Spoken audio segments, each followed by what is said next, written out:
my fiancée Grace, and I went to my family's cabin at the lake for a long weekend. Built by my grandfather, it had been the site of countless cookouts, birthdays, campfires, and holidays. Just walking in the front door brought countless memories rushing back.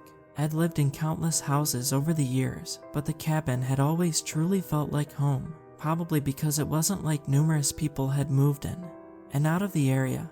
Over the years, there were over a dozen houses within a 5-mile area, and as far as I could tell, they'd all been owned by the same families for decades, just like mine had. We may have taken the odd vacation when I was younger, but most of the time we came out here, and that was always just fine with me. It was an average 2-story cabin, but the minute you walked in, you felt instantly comfortable. The numerous windows and the back facing the lake all featured a beautiful view, and there was a cozy screen and porch in front in addition to a glass enclosed patio that held a table and chairs. Past that was a fire ring we had with some outdoor furniture and a walkway that led to the lake itself. It was a sight that never failed to be invigorating. Today was no exception, with the gentle breeze that accompanied the waves of the lake as they continually splashed against the shoreline. We got settled in, then we had some pasta and garlic bread for dinner, and soon after that we built a fire outside that we ate some fresh baked cookies around. It was beyond peaceful and a perfect evening, but when we got up the following day, there was a report that a storm was heading our way. That wasn't a problem. In fact, watching a storm forming over the lake had always been an amazing sight. You can literally feel it in the air when the pressure changes, and it's an experience like no other. So Grace and I sat comfortably in the deck chairs while the storm winds rolled in later that evening. As the winds whipped through the air and the temperature immediately dropped about 15 degrees, we watched contently as the waves on the lake splashed against the beach and the break walls surrounding the area. Once the rain started to come down in thick waves, we went inside and sat in the patio and watched the storm hit while we had some coffee. It was an impressive sight. The waves continually slammed against the shore, and the rain pounded against the glass in a strong but relaxing rhythm. Eventually, the storm slowly faded and all was calm, but everything was soaking wet. This was around the time we went to bed. The next morning, everything was sunny again. When I went out with my morning coffee to look at the sun looming over the lake, I noticed something lay in the sand near the water's edge. When I went for a closer look, I saw it was either gold or made to look like gold, and was shaped like a medallion, and had a small gold chain attached to it. I picked it up and immediately noticed it was heavier.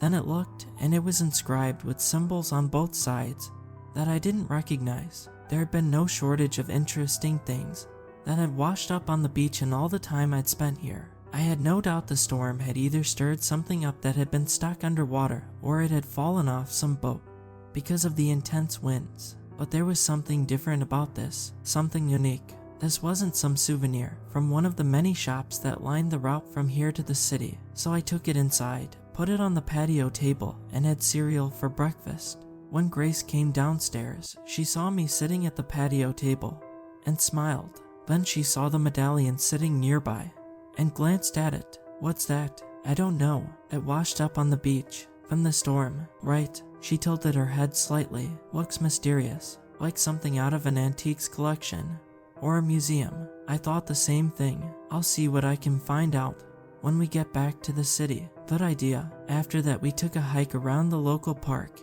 and came home for lunch. Then we went to the local movie theater and a nearby restaurant for dinner, a place that served some of the best seafood I've ever had. Then we went to the ice cream place next door. By the time we got home, it was getting dark, and fireflies dotted the air along with the other bugs. As usual, the water and the seagulls could be heard in the background as we unlocked the front door and went inside.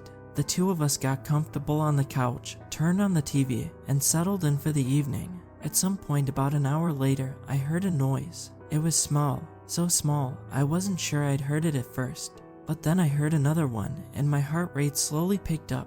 Then I heard voices outside by the garage, whispering to each other. That was when fear truly hit me. Voices whispering outside your house at night are never a good sign, especially when you hear voices followed by the sounds of them breaking into your garage. I could hear the garage door open and close before the footsteps slowly crept closer to where we were in the sitting room, Grace and I looked at each other for a moment before we ran as quietly as we could to the dining room, because underneath the dining room table was a trapdoor that led to a storm shelter that doubled as a secret passageway. I'd spent a ton of time down here when I was younger, but I never seriously thought I'd ever hide down here for real. But that's usually how it goes. Most people think of hide and seek as just a game to play with your friends. But when you're an adult, the concept can quickly turn into a matter of life or death.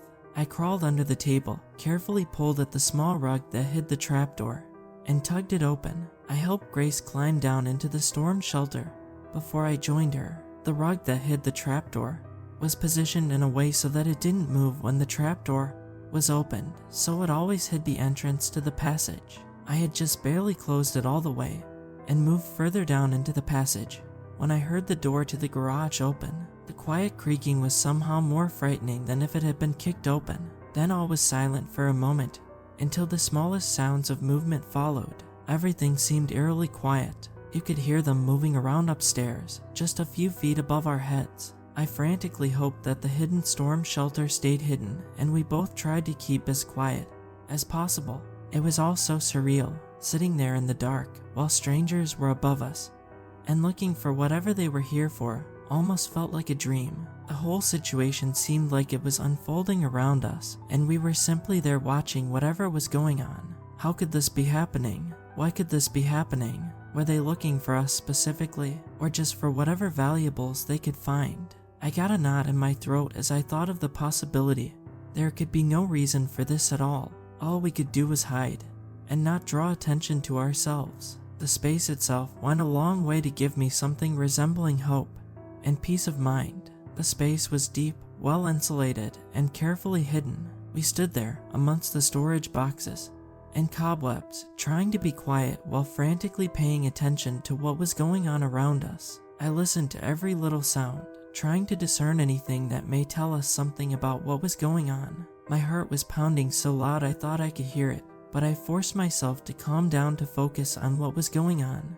They didn't know we were down here or where we were, but we knew where they were, and that gave us an advantage. So I listened very carefully, and I noticed several things. The first was that there were 3 of them, or at least that there were 3 intruders inside our house. There could have been more outside, but I suspected there weren't, because that would raise the risk that someone would notice them. So 3 intruders seemed like the best conclusion. But the second thing I noticed was far more frightening. The longer we were down there, the more I realized something even more chilling than the fact that we had intruders in the house. These intruders seemed to know the cabin. They walked around with a familiarity that was shocking. There were no sounds that suggested frantic searching or hasty movements. There was nothing but controlled, steady, calculated footsteps throughout the house as the intruders moved logically from one room to another, looking for whatever it was they were after. I frantically racked my brain to figure out how that was possible, ignoring the fear that was creeping through my body the same way the intruders were creeping through the house. If they heard us coming, they couldn't have gotten far. Their car is still out front, one of the intruders said once they had finished searching the cabin. I knew from listening that there were 2 of them nearby, and they were standing far too close to the passage entrance for comfort, right? Or they may be at a friend's house or something. Either way, they're not here. My stomach sank when I heard the voice of the second person standing nearby. I knew that voice. It was James, my colleague from work. The sense of fear that I had tried to ignore exploded with the fury in my gut, making me feel sickened and angry. I had told him about the cabin, and he'd seen pictures of the place from my time here over the years, so he knew the general layout. Fortunately, I had never told him about the storm shelter. I was never more grateful that I had never shared the secret passage with anyone. "Hey, what's this?" I heard the third intruder ask.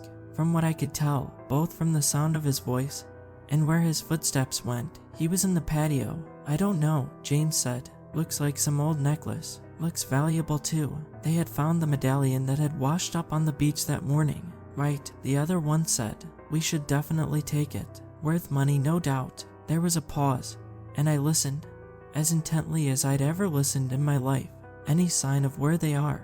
James asked after what felt like an eternity. None, the third intruder answered. They're gone. No sign of them anywhere. All right, well, we got this necklace. I can tell there's definitely some money to be had here. That's enough for tonight, I guess. Let's go. 3 pairs of footprints thudded on the floor above our heads. I listened as they walked through the house and went back through the garage door. Then, a moment later, a car started and pulled away. Race, and I sat there in stunned silence. We didn't dare speak for a moment. Then I took a deep breath, pulled my phone out of my pocket, and called the local police and told them what happened. They agreed to come out immediately and told us to stay put. Not that we needed to be told. I didn't remotely want to leave the storm shelter until it was all clear. So Grace and I waited in stunned silence for what seemed like an eternity. When the cops arrived, we came out of the storm shelter and they asked us to check the state of the cabin. Everything was just as we'd left it.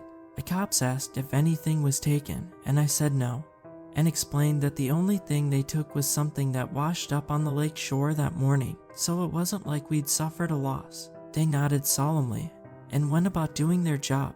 The upside to getting your house broken into and finding out it's your coworker without them knowing is that if you manage to escape, the police know exactly who to look for, and it wasn't hard for me to point them to the people with access to James's address and other contact information. Though when the police went to his address, he wasn't there, and from what they said, it seemed like he hadn't been there in several days. So they filed a report and kept an eye out for any leads. It was a hiker who eventually provided the location for James, and it turns out, for his 2 associates. About a week after the break-in at the cabin, the hiker was walking along a trail near a cliff, and when he looked down, he saw the wreckage of a car there. The hiker called for help, and it didn't take long for them to discover the car belonged to James, who was found in the driver's seat along with his 2 associates in the back.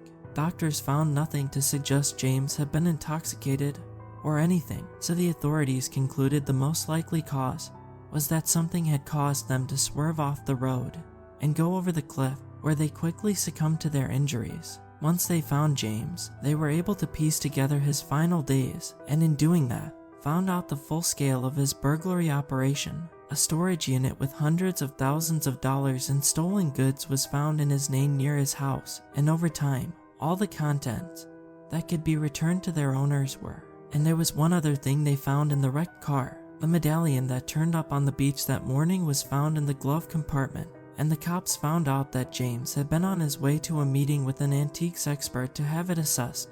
When the accident happened, the authorities had the medallion assessed as well, and what they were told was amazing. Apparently it was worth a lot of money as it was made of real gold, but the markings on it translated to a warning that misfortune could befall whoever possessed it.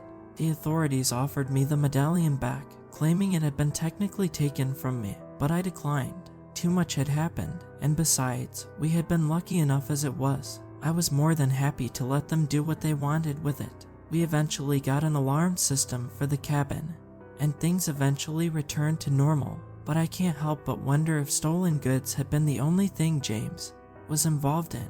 It's just a suspicion, but something about his attitude and the way he and the others had casually walked around and wondered how far we had gone makes me think, especially since they didn't take anything else from the cabin.